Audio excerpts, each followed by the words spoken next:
আমরা 4 মাসের মধ্যে যা দেখলাম কর্মকাণ্ডে আমরা সবচেয়ে বৈষম্যের শিকার। আজকে বাংলাদেশ বিরুদ্ধে যারা আমরা এমপি রয়েছি সবচেয়ে বৈষম্যের শিকার।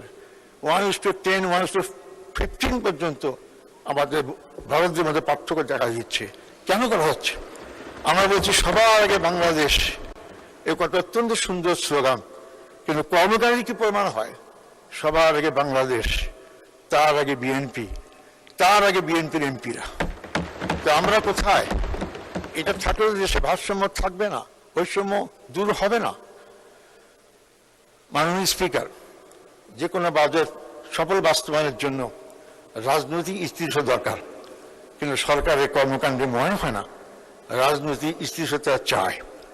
আজকে মর্নিং শোডা ডে আমাদের বিরোধী নেতা বলেছেন, তা একটা ভুল ব্যাখ্যা দিয়ে বলেছেন, মর্নিং শোডা বলতে বোঝাচ্ছে আপনার ফ্যামিলি কার্ড, অমুক কার্ড তমুক কার্ড।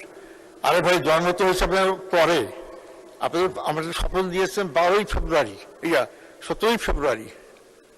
তাই জন্ম হলো তখনই তো আপনার শপথ একটা নেন নাই, যে শপথ জনগণের কাছে আপনারা ওয়াদা করেছিলেন, মিটিং মিছিল আপনারা বলেছেন, গণভোটের পক্ষে আপনারা প্রচারণা চালিয়েছেন যে আমরা ক্ষমতায় গেলে আমরা সংশোধন করবো, সংবিধান সংস্কার করব। কিন্তু আপনারা এমপি হওয়ার শপথটা গ্রহণ করলেন, কিন্তু সংবিধান সংস্কার শপথটা গ্রহণ করলেন না।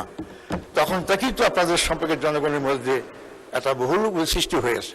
এবং এই জনগণের 70% জনগণের যে আকাঙ্ক্ষা, যে চাহিদা, যে দাবি, যারা দেশকে পরিবর্তন করবে, নতুনভাবে দেশ এগিয়ে যাবে, সেই আকাঙ্ক্ষা যদি আপনারা পূরণ করতে না পারেন, স্বাভাবিকভাবে দেশে রাজনৈতিক হিসেবে থাকবে না, রাজনৈতিক অস্তিত্বের সৃষ্টি হবে।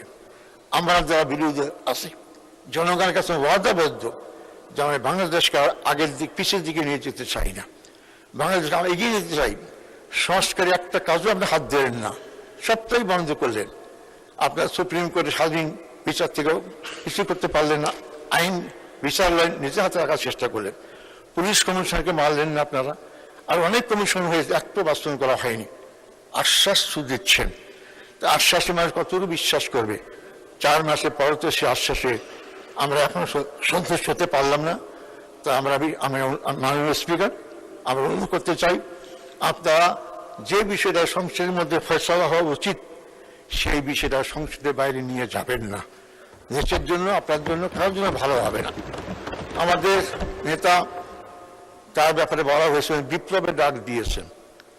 আমাকে এখানে অনেক সদস্য বলেছেন উনি কৃষি বিপ্লবের ডাক দিয়েছেন। বিপ্লবের ডাক দিতে হবে না, যে সত্যি সে চেতনা যদি ধারণ করেন আর বাস্তবায়ন না করেন, জনগণই বিপ্লব করবে। 17 বছরে রাজনৈতিক দলগুলো আমি ফ্যাসিস্টকে সরাইতে পারি নাই, কিন্তু বিশ্ববিদ্যালয়, কলেজ, স্কুল ছাত্ররাই যখন রাজপথে নেমে আসছে, আমরা তখন সাহস করে এগিয়ে গিয়ে এই শক্তিকে শক্তিকে আরো সংহত করে আমরা তাদের প্রথম সমর্থ হয়েছি। ইউরোপ, এশিয়া, আমেরিকা, যেখানে যাই, বিশ্বের 145টি দেশে আজ ফ্রুটো পাই।